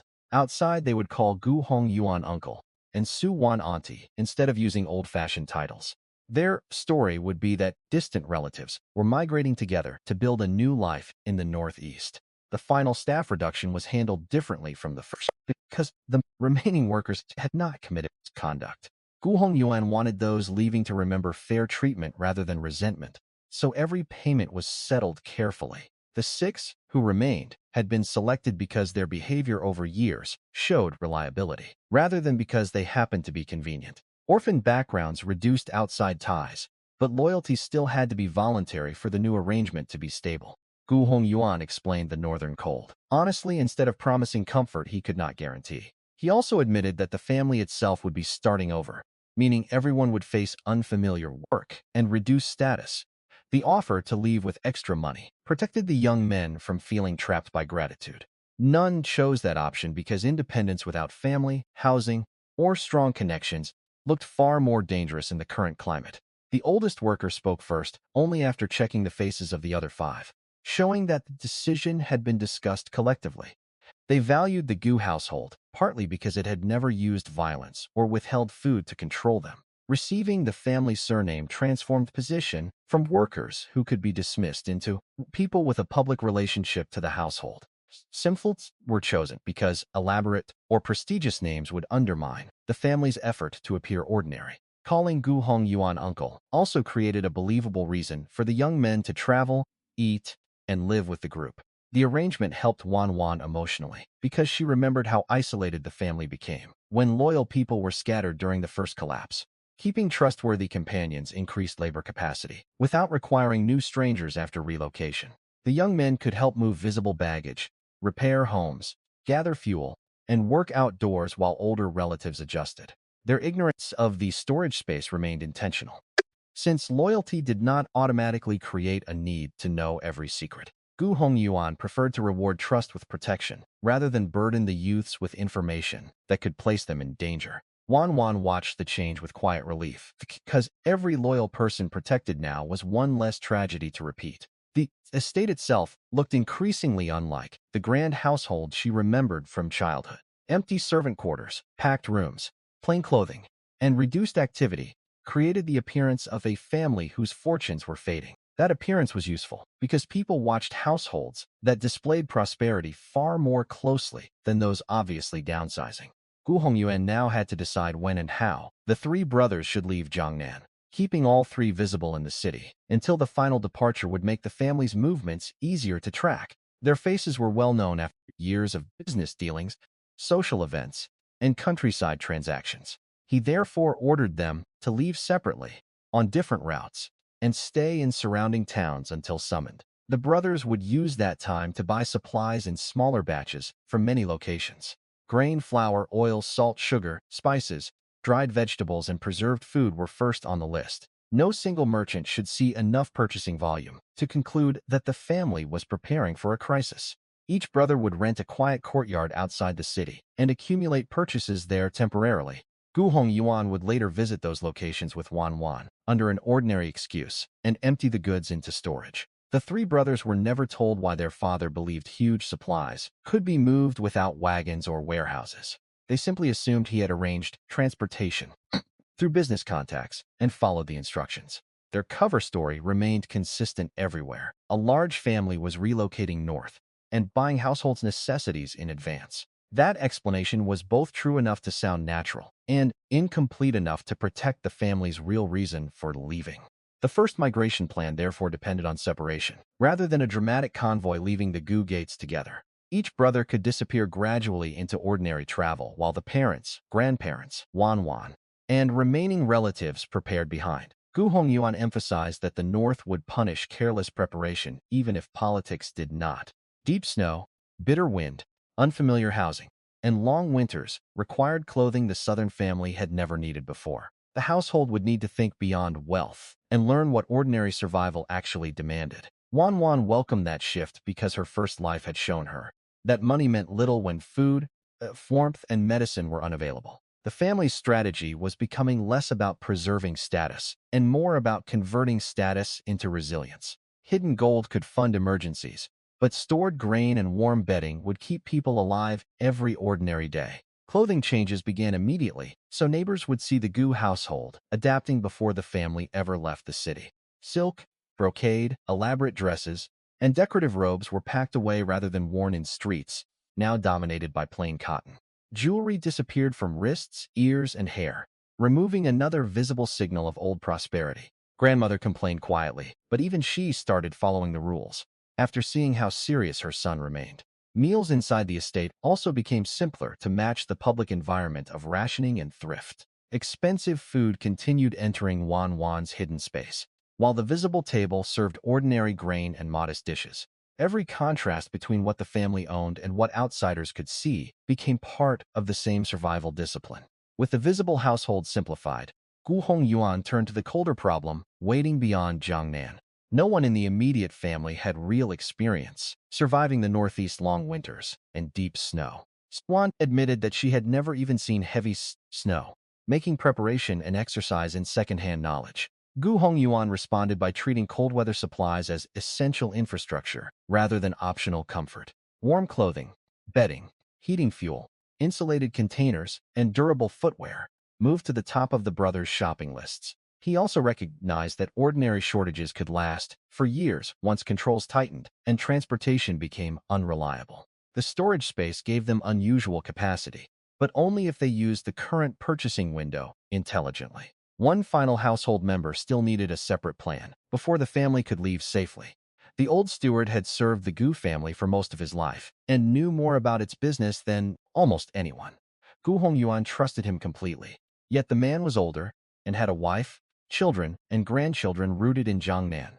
dragging him into the freezing northeast, would protect secrecy at the cost of destroying the steward's own family life. Gu Hongyuan therefore called him into the study and explained the relocation without revealing Juan Wan's power. The steward initially feared he was being dismissed after decades of service. Gu Hongyuan corrected him immediately, saying the decision came from concern rather than distrust. A long northern journey, harsh weather and resettlement work would be needlessly dangerous for an aging man. The steward's children and grandchildren also gave him a reason to remain where his own family had roots. Gu Hongyuan offered a generous retirement settlement, along with grain and fabric vouchers for the household.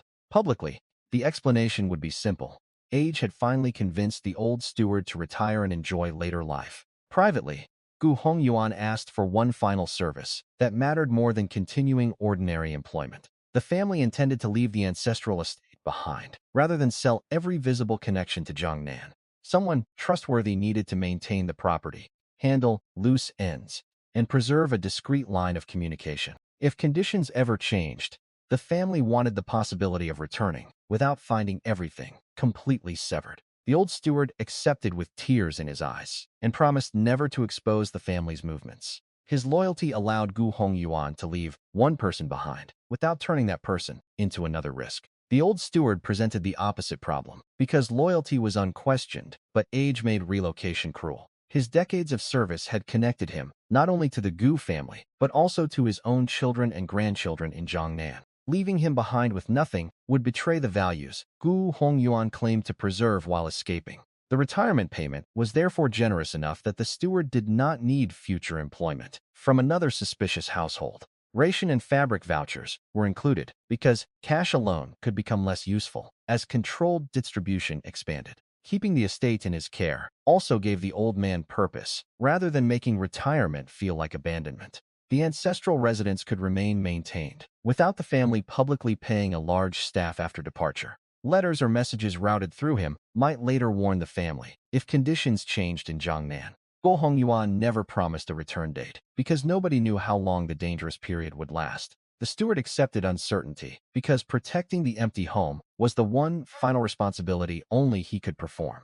Juan Wan appreciated that her father did not treat people as disposable, simply because her future knowledge made efficiency urgent. Saving the family meant preserving relationships worth carrying forward, not only hiding valuables. With the estate's future arranged, attentions returned to the three brothers, preparing to leave separately.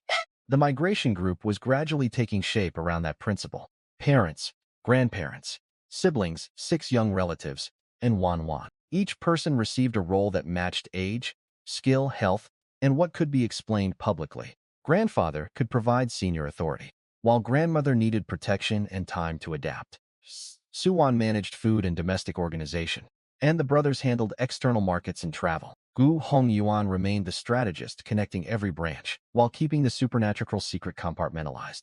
Xuan Wan served as hidden logistics, turning impossible volumes of wealth and supplies into invisible baggage. The 6 youths would provide physical labor without the social complications of hiring unknown workers after arrival. The old steward stayed as the only deliberately preserved link to the family's original city identity. That structure made the relocation look like a large extended family, moving for health, rather than a merchant dynasty, fleeing scrutiny. Gu Hongyuan understood that appearances at train stations would matter just as much as appearances inside the estate. Too many trunks, servants, or ornate could contradict the story before the group traveled a single mile. One canvas case per person created a visual image of ordinary migration, rather than evacuation of a fortune. Xuan Wan's storage made the visible luggage limit easy to obey without sacrificing anything truly necessary. Even grandparents could travel with modest bags while their treasured belongings remained safely hidden nearby. The family's transport problem was therefore not capacity, but timing, tickets, route choice, and avoiding concentrated attention. Gu Hongyuan began planning those later steps, while the brothers prepared to leave on separate supply missions. Every person who departed ahead of the main group also reduced the number of familiar Gu faces visible around the estate. Neighbors would gradually become accustomed to absence, rather than witnessing the entire household vanish overnight. By the time the final train journey occurred, the family hoped the departure would feel like the predictable conclusion of weeks of downsizing. That slow disappearance was as important to survival as any single cache of gold or grain. Gu Hongyuan repeated the rule that they should stagger their departures and never appear on the same road together. Each man traveled through different counties and villages before renting a quiet courtyard for temporary storage. Their purchases needed to look like ordinary relocation preparation rather than coordinated emergency stockpiling. Grain came first because every other plan became meaningless if the family could not eat during shortages. Rice, flour, coarse grain, beans, and cooking oil were to be purchased repeatedly in modest batches from different towns. Salt, white sugar, brown sugar, soy sauce, vinegar, and durable spices followed because those items preserved food and improved poor meals. Dried chili, star anise, cinnamon, and Sichuan peppercorns were valuable precisely because small amounts lasted a long time. Preserved vegetables, cured meats, dried foods, and nuts could provide variety when fresh supplies disappeared during winter. Gu Hongyuan warned his sons never to clear out one merchant's inventory or make a single spectacular purchase. Small transactions across many locations reduced both gossip and the chance of officials noticing a pattern. Clothing required even more thought because southern garments were too light for months of northern cold. Each traveler would need multiple layers, rather than relying on one expensive coat. Cotton undergarments, wool socks, thick cotton socks, padded jackets, trousers, and wool vests formed the basic system. Heavy cotton overcoats and sheepskin jackets would provide outer protection against wind and prolonged exposure. Ear-covering hats, fur winter caps, mittens, leather gloves, scarves, and face coverings protected the areas most vulnerable to frost. Footwear needed redundancy because wet boots or broken soles could become dangerous far from southern markets. Thick padded rubber boots, cloth-topped cotton shoes, leg wraps, and sturdy rope were added for travel and repair. Bedding was treated with the same seriousness as clothing because poorly insulated northern homes could remain cold indoors. Cotton quilts, mattress pads, wool underlays, sheets, heavy curtains, window covers, and grass mats would reduce heat loss. Heating equipment included charcoal braziers and fuel reserves large enough to matter through more than one winter. Gu Hongyuan also requested insulated water containers, simple dishes, canvas cases, leather bundles, and practical travel gear. The brothers' shopping orders were written as categories instead of one master invoice that could expose the full scale of preparation. Each son would memorize his priorities, then destroy or hide any temporary notes once purchases were underway. Rice and flour were obvious staples, but beans were included because they stored well and added protein when meat became scarce. Cooking oil received special attention because rationed fat could become harder to obtain than grain during shortages. Salt was essential not only for eating, but also for preserving vegetables, eggs, and meat if the family later needed to process fresh food. Sugar carried both nutritional and barter value, especially for elderly people, children, or illness. Soy sauce, vinegar, and dried spices could turn repetitive course meals into food the family would actually want to eat. Cured meat and dried vegetables offered insurance against long stretches when markets closed or snow blocked travel. Gu Hongyuan asked the brothers to think in terms of winters rather than weeks, because resettlement would not instantly produce local supply networks. Warm underlayers mattered more than flashy coats, because dry trapped air between clothes protected the body during prolonged cold. Wool socks and padded cotton socks were ordered in multiples because wet feet could become dangerous before anyone reached shelter. Extra jackets and trousers also meant damaged clothing could be replaced without visiting a market under suspicious circumstances. Sheepskin outerwear was reserved for the coldest conditions, while simpler cotton coats could be worn for ordinary public life. Face coverings, scarves, and ear protection sounded excessive in Zhongnan's mild climate, but could prevent frost injury in the north. Gu Hongyuan included both leather gloves and cotton mittens because work in warmth required different kinds of hand protection. Boots were purchased in several styles so the family could adapt to mud, packed snow, indoor work, and long-distance travel. Hemp rope and leg wraps were cheap enough to look ordinary, but useful for repairs, traction, tying loads, and securing clothing. Quilts and pretch pads were counted by household needs rather than by current beds because the future home did not yet exist. Heavy door curtains and window covers could transform a poorly sealed rural house before proper repairs became possible. Grass mats and wool underlays reduced cold from floors, an unfamiliar problem for people raised in warmer southern buildings. Charcoal braziers offered immediate heat, But Gu Hongyuan also told the brothers to ask locals what fuel people actually used in northern villages. He did not want southern assumptions to waste money on supplies that proved impractical after arrival. Insulated water bottles were valuable because freezing temperatures made warm water part of daily survival, rather than simple comfort. Durable clay, or metal dishes, were favored over delicate family porcelain that would contradict their new modest identity. Canvas and leather containers were selected because they could survive rough transport without advertising wealth. The one-case rule forced everyone to decide what needed to remain visible and what Juan Wan could quietly carry for them. Guo Hongyuan planned to have obvious personal clothing, packed normally so inspectors would see believable luggage if bags were opened. The list sounded excessive only if someone forgot that the family was planning to relocate permanently, not visit for a season. He told the brothers to ask casually about northern life while they traveled so hearsay could be corrected before departure. Local merchants, travelers, and laborers might know which supplies southern families usually forgot until it was too late. Every person joining the relocation would eventually carry only one large visible canvas case. Anything more would make the group look wealthy, slow movement, and create questions at stations or checkpoints. Juan Wan's invisible storage solved the contradiction between traveling lightly and owning enough supplies for years. Her brothers did not know that, so they interpreted the one-case rule as another example of their father's caution. Once purchases filled the rented courtyards, Gu Hongyuan planned to visit those places after dark with Juan Wan. A single thought could remove the accumulated goods before landlords, porters, or neighbors learned how much had been collected. The courtyards could then be abandoned empty, leaving almost no physical evidence of stockpiling. Hidden reserves would contain the duplicates, valuables, medicine, food, and equipment that no ordinary traveler could explain. The brothers were told to rent courtyards only after reaching different towns, so no landlord could connect all three purchasing networks. Goods would accumulate briefly in those rented spaces, then disappear after Gu Hongyuan and Juan Wan visited under cover of family errands.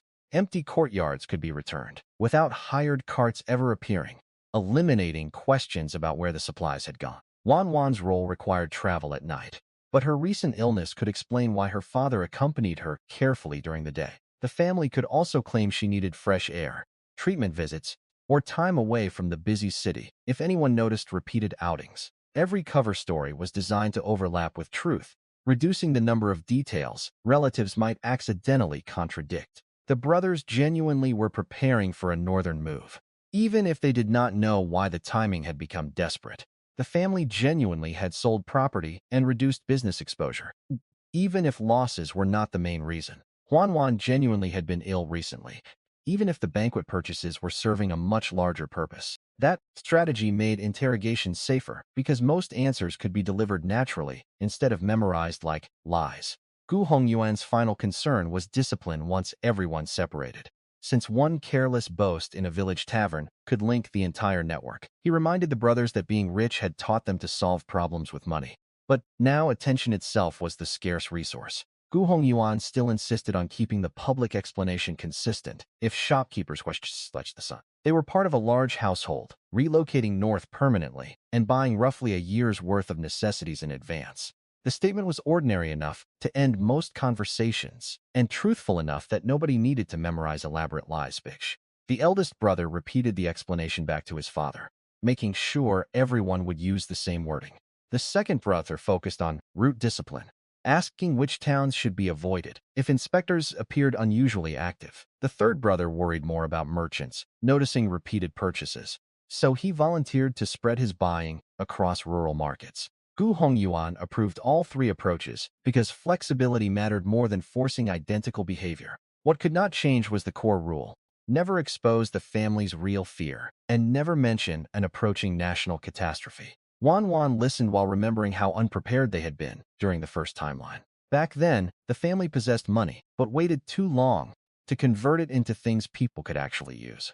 Confession and shortages then turned inherited fortune into memories, while hunger became a daily reality.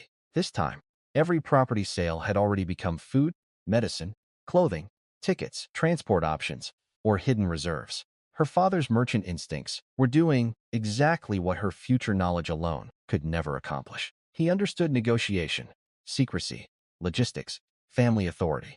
and how to make unusual decisions look economically reasonable. Suwon contributed by controlling the household, the kitchens, invitations, clothing, and the social details outsiders would notice first. The brothers handled different markets without understanding why their tasks fit together so perfectly. Grandfather provided credibility inside the family by supporting difficult changes once he saw the danger clearly. Even grandmother was slowly adapting, though every plain dress and missing ornament reminded her of the world she was losing.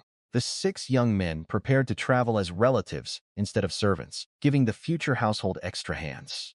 Without public contradiction, the old steward remained behind as the one trusted bridge, connecting their new life to the ancestral estate. Juan Wan alone carried the hidden material foundation that made every public sacrifice reversible. A mansion could be left behind, yet its medicine, books, clothing, valuables, and memories could still travel with her. Land could be sold, yet the proceeds did not need to sit in a bank or vault where another investigation might find them.